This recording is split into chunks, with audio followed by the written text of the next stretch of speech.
we tend to conflate is we start jumping into sort of exotic claims about emotion and things like that. And we make mistakes. We recognise that we need to understand our customer base. But rather than study and learn about what a customer base actually is, what the laws, the law-like patterns are that define a customer base, the brand effects that sustain a customer base, rather than actually learn the subject, someone decided that it made sense to build this idea that we could just ask customers. Now, the idea that you can just ask customers requires a world in which 95% of our decisions and our processing and our emotion and our bias and our behaviour doesn't stem from the unconscious mind, which is completely undetectable by our conscious mind. It requires that we are totally conscious, rational beings that understand ourselves and our behaviours. We've known this for a long time. The great scientist Damasio calls it the covert knowledge of life. We know how to live, we just don't know how we know,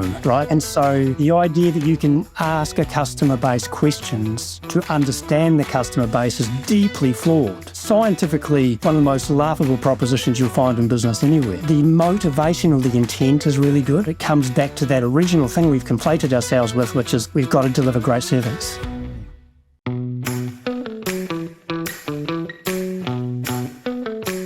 Welcome to In Other Words, the podcast from Phrase, where we speak with leaders shaping how global businesses grow, scale and stay relevant. Today's guest is Aarron Spinley, co-founder of the Field Bell Institute, principal at Spinley.co, and he's also author of The Customering Method, one of the most provocative and evidence-led critiques of modern customer experience thinking in perhaps decades. Aarron's work sits across customer science, marketing strategy, risk and leadership, and he's really known for challenging long-held assumptions about CX growth and how organizations actually create or even destroy customer value.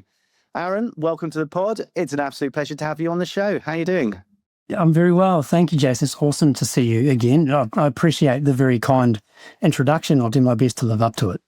I'm sure you will. Right, well, let's get into it then. So, look, over your career, you've seen, customer strategy from a lot of different angles, from, enterprise roles to now founding the Field Bell Institute not so long ago. Which moments across that career have really shaped how you think about managing customer value today? Well, I think in many ways, part of this is a little bit, original source. I was always one of those annoying people that was just trying to figure out how humans tick far too early, probably even as a child. I remember, when I finished school, I went to drama school, straight out of high school.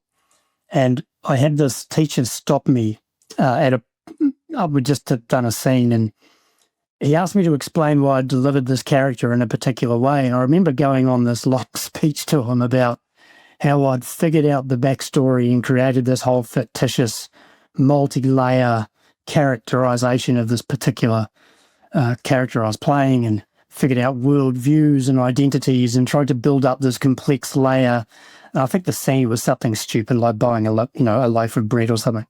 So it was, I always was trying to understand that humanity. I remember years later when I started working in risk, I read papers for Africa about the human causes of major catastrophes, or the human behavioural causes, around those catastrophes. So by the time I got in towards the sort of marketing and customer space, which originally came through working in, before I started really studying it, it really came through, digital asset design strategy type work. By the time I started to find my feet, I guess, in that field, there was a realization that so much of what we talked about, I knew inherently to be false because of this sort of parallels, this work I'd done in parallel worlds, whether it was acting or in risk management, because human behavior is human behavior. And I knew that a lot of what was stated had kind of these big, chunky problems with them. I think that's probably where I started to become old and cynical and grumpy at some point, and then needed to convert that grumpy energy into something more useful. So it was probably, about a decade or so ago now. That kind of grumpy attitude, or maybe a bit too much drama attitude, I guess the logical conclusion of where you get to is that, or perhaps even the basis of where you get to is you think customer experience became really easy to believe in, kind of as a thing. But as organizations expand across markets and regions and geographies, where do you start seeing that kind of belief in customer experience that everybody knows it's great and we should be doing it and it's really good to be customer oriented or whatever the words might be? Where do you see that belief start to break down? My personal view is that we conflate a couple of things, right? The first is that customer service has a strong economic foundation, and that is, I spend time with our students, and I talk about this in the MBA. It goes back to the Bronze Era, right? So this is not a new thing. When we meet a customer's need, they tend to quite like that, right? It's just very fundamental it's relational without being emotional, right? It's just we meet needs. So if you think about jobs to be done framework, that's those sorts of concepts, service dominant logic, that sort of stuff. The principles of that go back a long time and they're absolutely valid. Where we tend to conflate is we start jumping into sort of exotic claims about emotion and things like that. And we make mistakes. We recognize that we need to understand our customer base, but rather than study and learn about what a customer base actually is, what the law-like patterns are that define a customer base, the brand effects that sustain a customer base. Rather than actually learn the subject, someone decided that it made sense to build this idea that we could just ask customers. Now, the idea that you can just ask customers requires you a world in which human consciousness is not human consciousness. It requires a world in which 95% of our decisions and our processing and our emotion and our bias and our behavior doesn't stem from the unconscious mind, which is completely undetectable by our conscious mind. It requires that we are totally conscious, rational beings that understand ourselves and our behaviors, and we're just not. We've known this for a long time. The great scientist Damasio calls it the covert knowledge of life. We know how to live, we just don't know how we know, right? And so Fantastic. The idea that you can ask a customer base questions to understand the customer base is deeply flawed. It's scientifically one of the most laughable propositions you'll find in business anywhere. The motivation or the intent is really good, right? It comes back to that original thing we've conflated ourselves with, which is we've got to deliver great service. Yeah. But from there, we start to layer mythology on top of mythology. It's not just the idea of feedback and VOC and that kind of stuff. There's some merit in some of that, by the way. It's not to throw it all out. But we see it in Martech as well, where we have this constant activation that's occurring around sales, which the literature shows will actually reduce the propensity towards purchase of a customer base over time.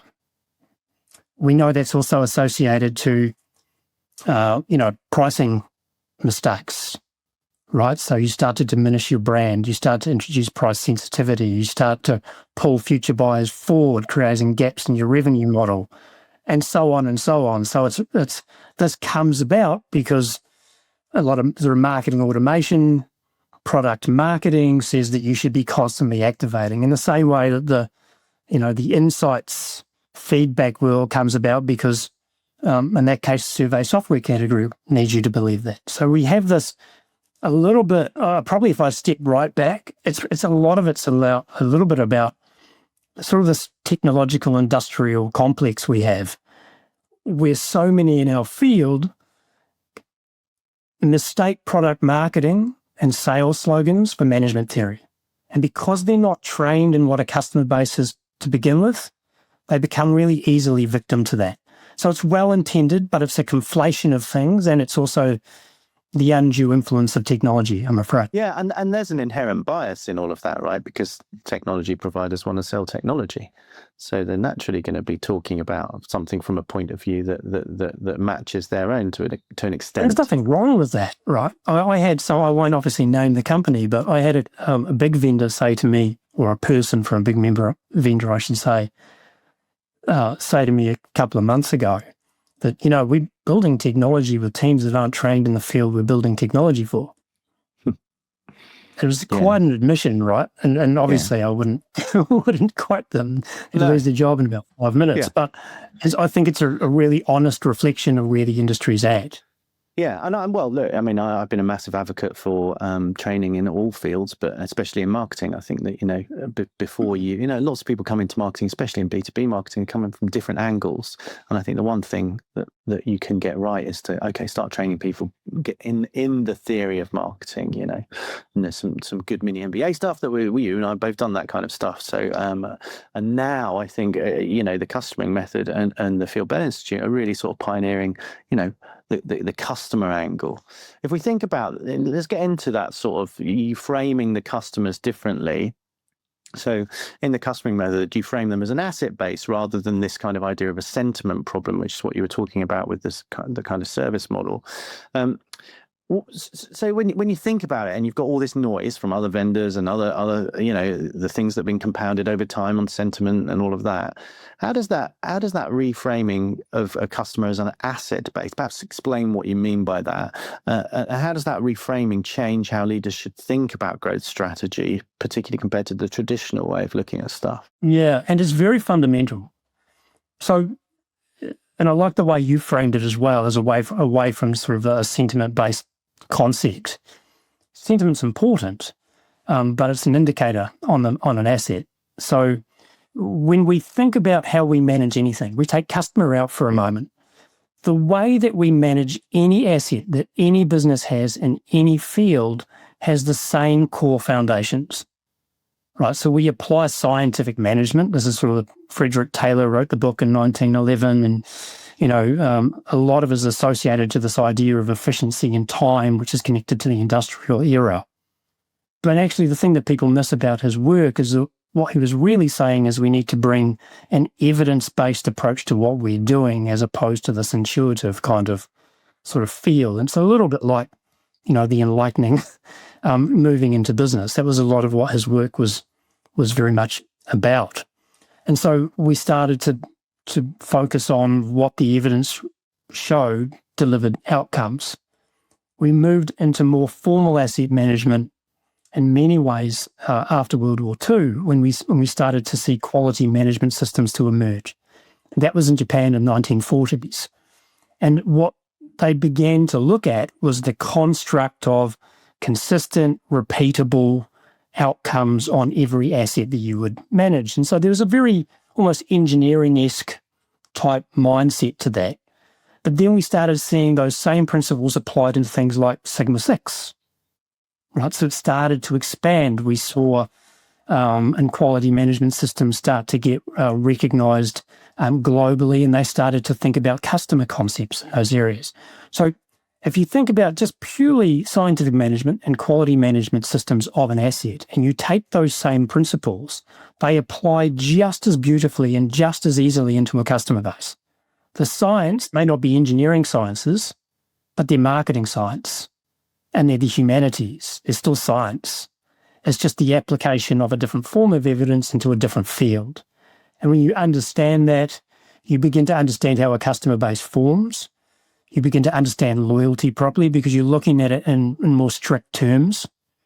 And loyalty is a great example, actually, Jason. I know you probably want to speak a little bit about it later, but there's sort of a really loose idea that we just make customers more satisfied and they become more loyal, which means that you better measure satisfaction, right? So you can see where some of that narrative comes from. But actually, the data shows the opposite. Pre-existing underlying loyalty is the number one underlying driver of satisfaction. We had the correlation right, but the order's wrong. So then what drives pre-existing loyalty, and how do we unpack and understand that? So you see, when you change the sort of core underlying understanding, it pushes you into different places. And I think in very short, that's what the reframing of a customer base into an asset where we can manage with all the same core principles, scientific management, quality management systems, allows us to approach that asset much more scientifically, much more repeatably. I can brief a board on their customer base on a moment's notice. I don't need a single survey. Yeah. Right? and that's something that's quite foreign to the majority of our field as an idea. But it's simply because I've studied the asset. I know the science that informs it. I know what the predictable laws and law-like patterns are. Yeah. And I can brief very clearly within reasonable, tolerances of, category variations and things like that. You've got reasonable directional certainty on the components of your customer base from day one. If you're talking about that, so this is the customering method that you talk about quite a lot. And how do you sort of distinguish when you're talking to, senior leaders or board members indeed? How do you distinguish between this idea of the customering method as opposed to service or marketing, those kind of methodologies? How do you sort of, because it kind of builds on those things, right? So, but it's important probably to separate them. Yeah, it's a really interesting one, and I constantly have an argument with myself about the subject because it's important that we understand them as distinct fields. Your classic foundational marketing of a market diagnostic into a market strategy into market tactics, the things we've learned through the organisations like the Aarron Institute and the amazing work of the Field and Burnett's of the world, and this sort of stuff that's gone on over the last, we've all become more conscious of it, shall we say, over the last decade or so. If you're a marketer, your hands are full. You've got a lot going on. And you have plenty of challenges in terms of even just maintaining market penetration, let alone growth. And so on the other side of that divide, if you like, the work that you're doing is building the asset, but the asset does require management. Now, there's a lot of shared sciences, but nevertheless, there's a distinct method. So if you're looking, again, if we think about marketing as diagnostic strategy and tactics, we think about a customer base across the 3 I's primarily, which is identity. And that's a word that gets thrown around, but you need to understand identity theory to understand identity. And then that flows into intent. They're very tightly connected. So the way that you behave is very much informed by how you see yourself. And you can have multiple competing identities at the same time. I often say, I'm a dutiful son, I'm a passionate lover, I'm a great dad, I'm a business partner. These are all identities I have that I bring with me, into interactions. And so understanding how that works, rather than trying to dictate it, but being able to reflect the intent or the dynamic interactions with the customer in the moment, but longitudinally as well, requires you to have an understanding of interactions. And we teach interactions in 2 parts, so anatomy and the architecture of interactions. But it's the 3 I's, right? Identity, intent, interactions, and then you can get to measurement. So it's similar to marketing in the sense that it has a linear value construction, but it's different to marketing. The discipline's different. However, I focus a whole module on this in the MBA for this reason. We look at the distinct intersections of those 2 things because, and this is where I argue with myself, where I say, it's probably actually an extension of marketing. Yeah. But marketing's not really ready for it because it's got its hands full. Yeah. And only a quarter of marketers are trained to begin with, so you probably don't want to extend too much on them. But if you think about concepts like physical availability, and for your audience, that's just a brand concept that says that it's important to be able to engage or interact easily with the brand and ideally, ultimately, to buy from them is proven to be very, very important. If you think about your customer channels, they are the lion's share of your physical availability. Right, so you start to see the intersection of the 2 fields. Nike discovered this to their great detriment when they played around with their distribution and took themselves out of stores and dropped their share price by multi-gazillions of dollars in a single day, which is a fascinating case study of what happens when you muck around with physical availability. But you should notice that's in a customer channel. So this intersection around physical availability is really important. The intersection around pricing is really important. We see a lot of, particularly in MarTech, you'll see a lot of automated interaction, price promotion going on, which comes back to this issue we talked about before about the destruction of value, the increase of price sensitivity, etc.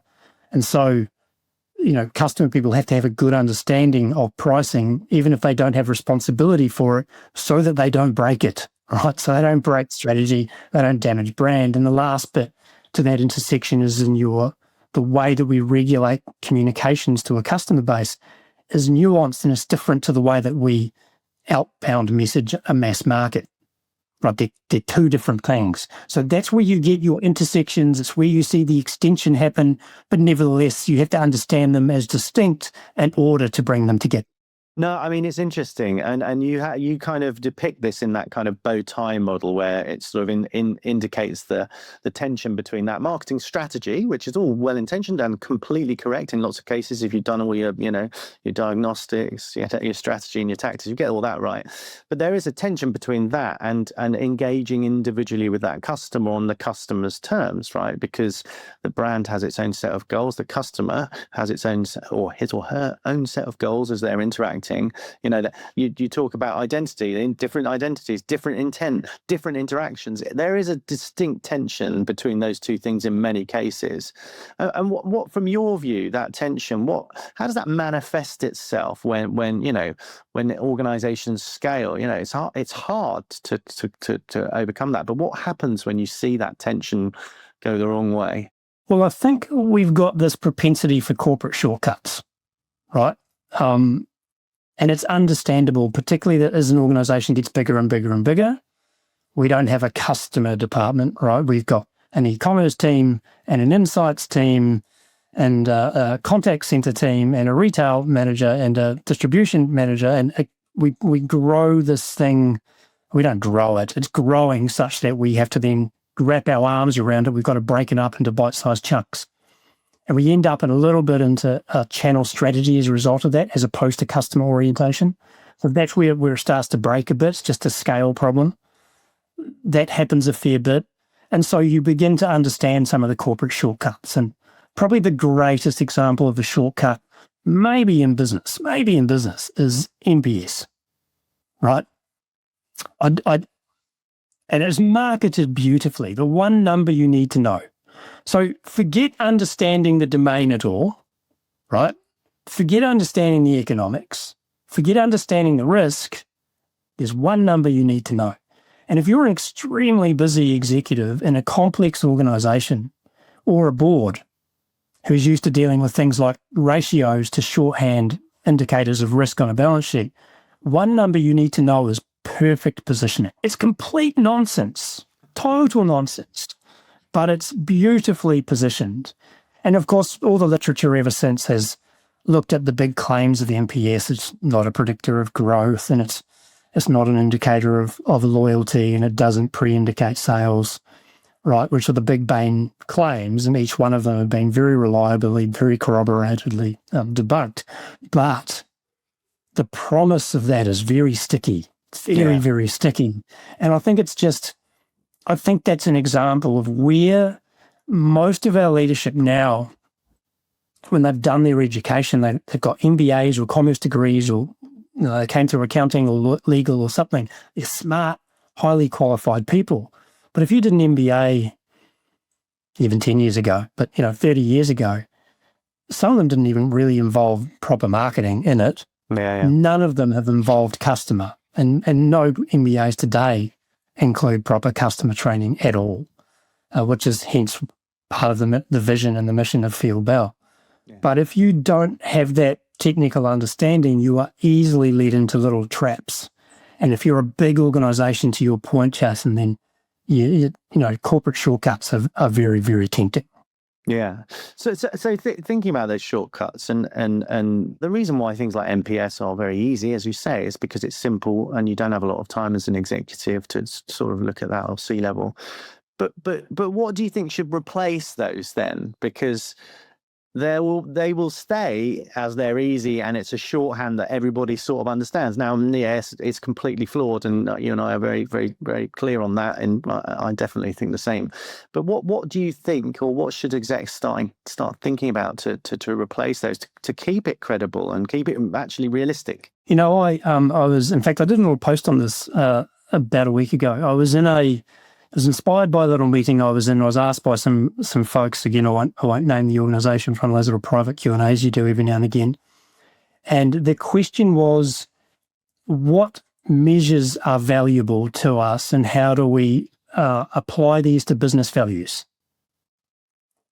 And I appreciated the questions with the right intent, but I said to them respectfully, they're driving backwards up a freeway. Right? We don't start with measurement. That's at the end of the process, right? And there was one of the questions that was in the follow-up was how, in your advice, what would, if you were saying, dealing with a young person coming into the field and they wanted to be the best in the world at what they did, what would be your advice to them? And there's this really simple sequence that I think if you can nail, you're in the top 1%. And I don't say that, grandiosely. I honestly believe in 1%. In fact, I probably believe you're in the 0.1%, but we'll call it 1%. And that is this, again, we come back to the fact it's an asset. So we start with an understanding of the asset. Then that informs how we manage the asset. So we end up in a system world. So the 3 I's, this sort of thing, right? That leads us to measurement, which is the nub of your question. But measurement's supposed to be formed by the asset and by the system. In fact, systems theory 101, interdependence concept of systems theory, is that systems inquiry, which is another way of saying measurement, is an extension of the system itself. So you can't separate it. It's part of, yeah? Which means that you find yourself saying, well, okay, what's the system we're using to manage the asset? Which means how do I measure the component parts of that system for the efficacy? Because if something's not working, I need to fix that. Because I know that how that works end to end and what its cumulative effects are. So I need to make sure it's working at each point end to end. Yeah. So the system informs the measurement. And then you end up in, okay, but I also understand the asset and what the system's trying to do in a cumulative way, which means I know what I'm measuring at a business level. And ultimately, in a customer base, you're mitigating risk to the asset because marketing's the ones that's really building it. We have a function in that crossover, particularly around physical availability, right? But we're not doing a market diagnostic. We're not running market strategy for the most part. Unless you are a CMO that has responsibility for all of it, then yes, you are. But generally, at a discipline level, you're not. Yeah. So what do you deliver economically? You're fundamentally about mitigating risk to the asset and enhancing profit. The way that we enhance profit is the longitudinal cycle of the customer base. The only thing we can really affect is lifespan. Most of the other loyalty claims are a little bit mythological, to be honest with you. We can affect lifespan. And if we have good control, particularly in pricing and the way that we, again, mitigate risks to affecting pricing negatively, which is what a lot of customer teams do, through a range of those mechanisms, we can start to measure profit, right? So that's the contribution we can make. We make them, if you're trying to, do things like growth attribution, you get into a tricky world, because, okay, do I get credit for my part of the physical availability and how much of the physical availability is attributed to our overall growth? Like you end up in nut job and soup sandwich stuff, right? So you've got to be a little bit more real in business tests about where we deliver core outcome. So when we're dealing with boards, we're dealing in, boards are, if they're a good board, they're dealing with compliance duties and performance duties. And the customer base is very much about your compliance duties first and foremost. Right. So there's all the arguments about ROI of CX and things. Most of it misses the boat by a country mile. But it all comes back, as I always keep saying, if you don't understand the asset, the errors compound from that point. I mean, fascinating. So let's from that juncture, let's move slightly out and we have this mid-show moment that we call your inbox confession. And really, we ask every guest that comes on, what's the one task, personal or professional, that you wish you could automate? This is the one you gave a little heads up to just before the show, and I've been, as I'm talking to you on one level, my brain's been cycling on the other. I think I'm going to go with my initial take, and I think that would be parenting. I think that would be parenting for the sake of my children, not me. Yeah, well, that's a very customer centric view, I guess, an inside out way of thinking. Yeah, love it. Although automating childcare, I'm not entirely certain that's brilliantly helpful. Anyway, it's good for you. Right, let's get back into it. So let's go on that automation theme a little bit, I guess. As organizations automate, particularly things like, marketing content, but it can be anywhere now, content, and they automate engagement across, different channels, different countries, different languages. What have you seen? Where does it break, and where does those kind of inconsistencies start between this kind of idea of the customers, the three I's, and what they're trying to do and what the business is trying to do? Where does it usually surface initially or start in your experience? Well, look, it's a little bit similar to concepts like market orientation. You think about the enemies of market orientations: price and product and sales and product, sales, advertising. Right.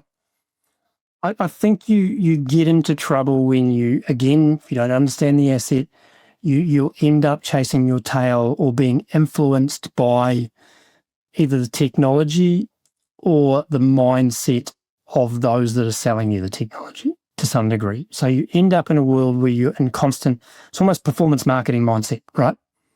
So we now use concepts or language like engagement that means, clicks or eyeballs, or it's like Facebook trained the customer world or something.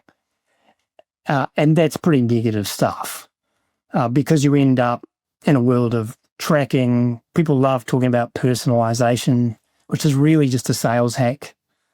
In many ways, it's never been about the person, right? It was always about, open rates on emails or whatever it might have been. And so I think there's a conflation between actual customer engagement and Paul Greenberg, who you and I both know, has a wonderful definition of engagement around, what customers are choosing to accept, which is a very fundamental part of actual engagement, as opposed to dictated outbound messaging mindsets. So you see a lot of organizations will say, well, these are the 5 messages we want to send to our customers this month. And your job in personalization or the digital team or whatever is to go and slice and dice the customer base or to watch their behaviors and trigger one of those 5 messages to them, right? So you see that a lot. The inverse is where actual engagement occurs, which is when you understand what the customer is trying to do, because they might be trying to pay the bill. They don't really want another iPhone because they bought one last week. Or they're in financial distress, right? You're not picking up those triggers, so there's no suppression occurring. Some of those sorts of very obvious use cases that a MarTech and digital team will go, oh, yeah, because they've heard that before. They just don't do it. And the reason they don't do it is because they're not oriented to the customer, they're oriented to the channel, and they're oriented to the messaging KPIs.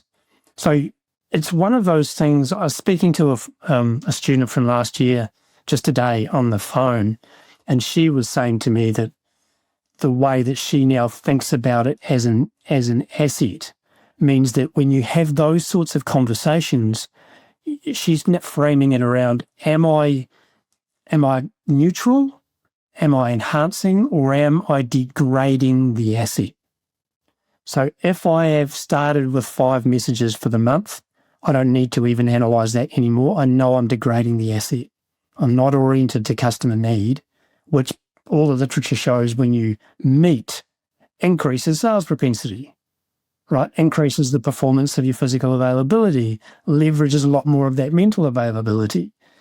So a lot of this talk around friction is 100% right, but it's turned into how do I get limited number of sales messaging to the customer as opposed to how do I meet the customer need.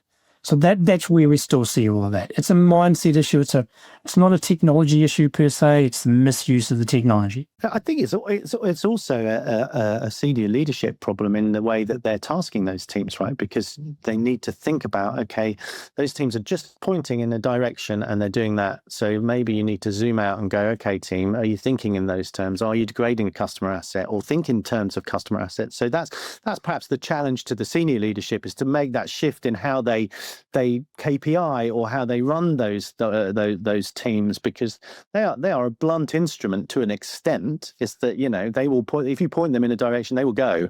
It's just you need to be sort of ratcheting that back when it's appropriate. I love that idea that you had of, why would you, if someone's having a problem paying the bills, why would you try and send them offers and all of those kind of things across different channels, or when they come into the store you wouldn't do it in a physical location necessarily, where you had a customer service person talking to somebody who knew the history of that person, knew that they were coming in. When you're talking, it's a little bit easier to understand that, isn't it? When you understand someone's context, I guess, is the point, or their intent, or their situation, right? Their situation. It's all of bringing those things to bear in the more digital world is trickier, but you probably need to think about that quite carefully. Well, I think the parallel is to brand management. Your marketers are often saying, we can't get enough support to invest longitudinally. Brands can take 30 years to build, but we've got to manage it quarterly, right? this kind of thing. And the parallel occurs in customer base as well. It's a longitudinal asset. So when you talk about the sort of incentive structures that come out of a management team, it's one of the reasons I try and talk to boards a lot, because they often impose the incentive structures down to the management team, right? And so understanding that the asset is the asset and that the primary job is mitigating the risk to it starts to change the way that those incentive structures look, and starts to change the way that we apply technology, right? Because you're thinking more fundamentally about, well, if the literature tells me that if I spam my customers, they will buy less, then you end up back in a commercial world as well, where you're still worried about the risk of a lower sales volume or something of that nature. Or if the literature tells me that if I keep allowing the teams to run sales, pricing promotions constantly and at 30%, I'm probably not even profitable, right? If you start to have the right economic drivers. So I don't think it's an issue that the economic drivers are in use. It's the wrong economic drivers that are in use. And if you change that frame, we should see that move. But again, in big companies, there's that temptation for corporate shortcuts and, NPS and all of that sort of stuff. There's not as much the same kind of care and diligence around the customer base, because there's not time. Directors are part-time. They're not an extension of the executive. And they carry significant risk as company executives. So they're not going to read these massive long reports about churn statistics, right? I always amused when people say, send their board paper up on this stuff. They're not going to read that. You've got to get beyond that. And I think that's a big problem that hasn't been because folks haven't understood the asset in the first place. They've never translated that to the proper language in the executive and the board levels to begin with. So come to a topic that, it would be remiss not to mention this topic on any podcast that I do, but AI, it's being adopted, and it's being very aggressively adopted in marketing and CX and analytics. From your perspective, thinking about that kind of idea that we need to change decision making, there simply isn't time to do stuff, which is an interesting, concept. Where could where is it simply scaling or has the propensity to scale bad decisions? But more importantly, I guess, is what we've just talked about, is where can it actually help make good decisions or work on that customer asset? Yeah, well, I find there's a couple of levels to this. I'm always amused when folks are talking about, the arrival of AI decisioning. You will laugh at that too, Jason, because I know some of your background. AI decisioning has been around since the 90s. So welcome to the party, guys. Nice for you to join us. Finally caught up. And a lot of the really critical stuff around things like central orchestration, without running off down that rabbit hole, operates on AI and ML. That's concepts that don't require Gen AI at all. So the kind of plumbing, if you know what I mean, is still missing a lot. And a lot of that plumbing, those fundamentals of that plumbing, has been around for a long time. quarter of a century. Yeah. And it's important plumbing because, when you look at the way that service collapses across channels and touch points, orchestration is really fundamental plumbing to help mitigate risk on that service collapse. So that's the first thing, something old, something new. Sometimes the new thing isn't new at all. But then there is some new stuff, the rise of agentic.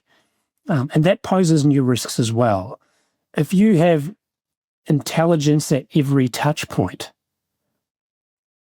you have inherent risk in the sense that, how would you feel if you had a brain in the tip of every one of your fingers?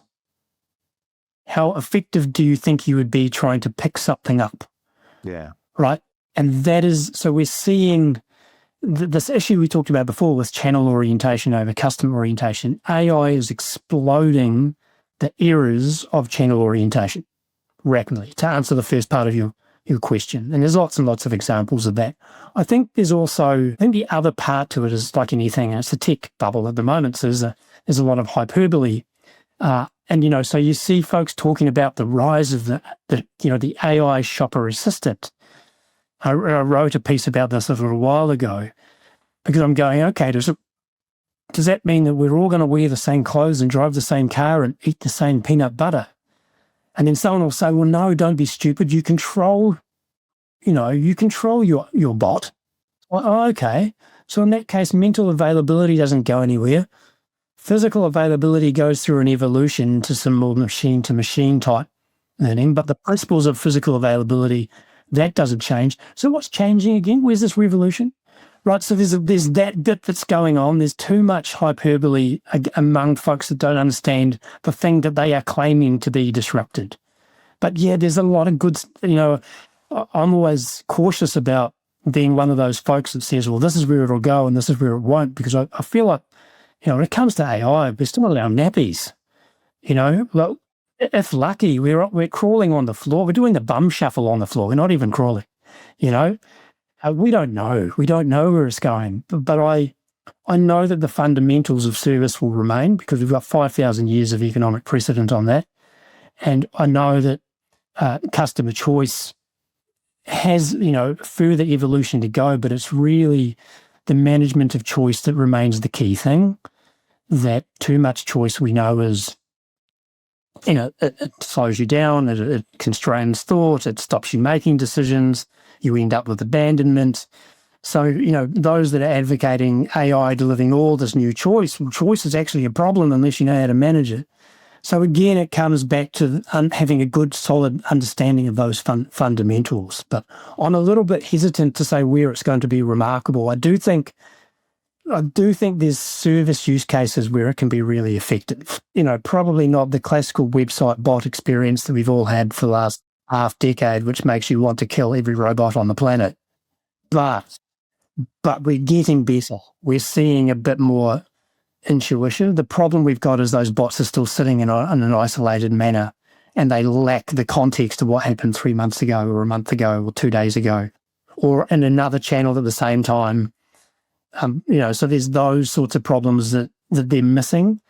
So they're context enriched, but I don't think they're context rich yet. Yeah, no, I'd agree with you. As you said, we've done a lot of thinking about this many years ago, but I think context is massively important when you're thinking about the individual customer. What is that context as they interact with you? That shapes the way you build the content, that shapes the way you service them, it shapes the way everything, the way the organization kind of is built around that.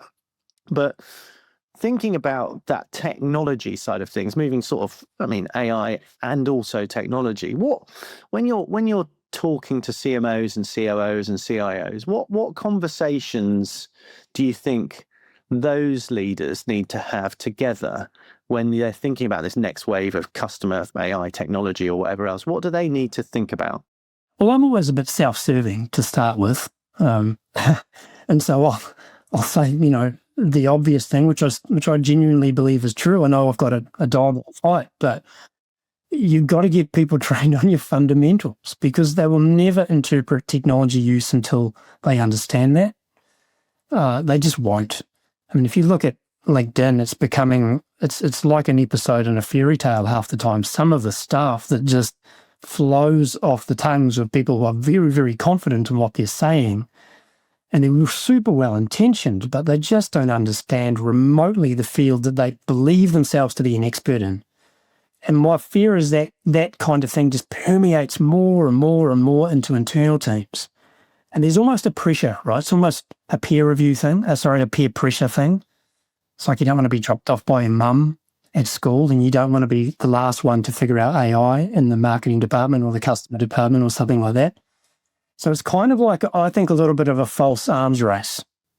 I think we are as a there's good studies that show that service failure costs businesses literally 10 plus trillion US dollars. We have bigger fish to fry on the fundamentals.